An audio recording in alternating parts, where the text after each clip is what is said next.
Alright, in this video I'm going to show you some experience I've had with several different things with Microsoft Project to show off some of my experience um, as a producer for a game.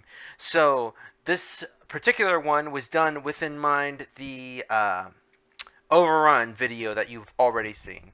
So for this one, I ended up making quite a few different pieces. So let's just start off with these ones over here. Here we've got the competitive analysis. So at the time, I looked into what it might be competing with if we, in theory, release it on Xbox 360. So I found several indie games like Zombie Estate, and I made a game with zombies in it. Castle, like just a handful. Their reviews, what their sales figures were, their release dates, all that sort of stuff. So I could sort of gauge where my budget should be in my imaginary budget. Here I did a risk analysis of what possible things could go wrong with our thing. So what if Xbox denied it? The probability, pretty high. The impact on project, and I gave it a risk classification. So these are the things we need to keep an eye out for and what to watch for to fix it. Next, I have in here a SOWT um, chart. So our strengths and how to exploit them, our opportunities and how to exploit those.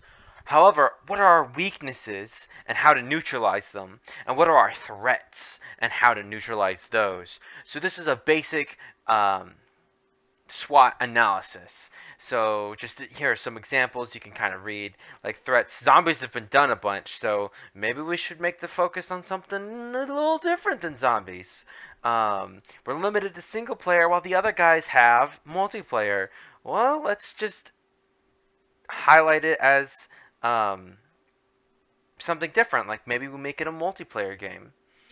Now the big thing though is then I went through and I made all of these charts where I put in the different tasks that need to be done, what their names are, and what roughly their duration should be.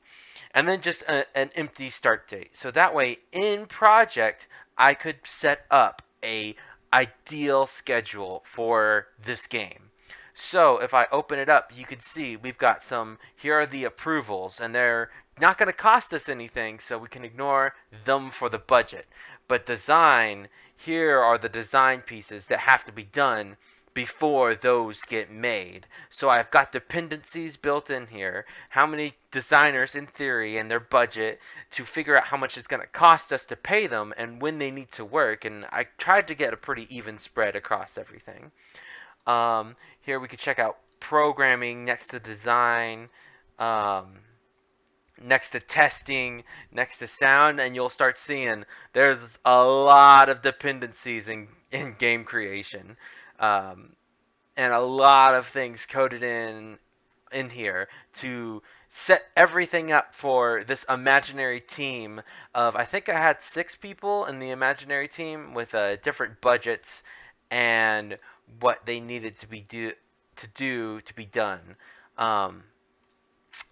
Anyway, here go the resources of the different guys. So there's how many people I thought we'd need to hire and how often they'd be working on the game and their hourly rate. Just a handful of kind of rough estimations to just make this a nice little piece. And here goes all the different tasks that need to be done. And if I was to go through and make this was all done in Scrum theory of creation, so standing meetings and sprints to do the core pieces of the game first, and then sprints to add on the features that we wanted, and hopefully we complete everything within schedule. As we all know, that never happens, but we can all dream. Anyway, this was just an example of my producing experience, as this was all for a class, so none of this actually got to be tested, but I got to experience how to work inside of this resource of Microsoft's project and lots of Excel documents.